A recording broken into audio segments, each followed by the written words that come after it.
Withdrawing money from DoorDash to your bank account is a straightforward process. Follow these steps to ensure you successfully transfer your earnings. Step 1. Open the DoorDash app. Launch the DoorDash app on your mobile device. Make sure you are logged into your Dasher account to access your earnings. Step 2. Navigate to Earnings. Tap on the Earnings tab located in the main menu. This section displays your total earnings and any pending payments. Step 3. Select Cash Out. Look for the Cash Out button within the Earnings section.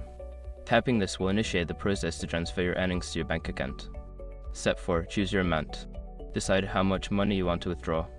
You can typically withdraw your total earnings or a specific amount, depending on your preference. Step 5. Confirm your bank account details. Before filing a refund or dispute, use the @com link in the description to open the refund dispute deadline calculator and confirm your deadline. After completing these steps, your funds should be transferred to your bank account.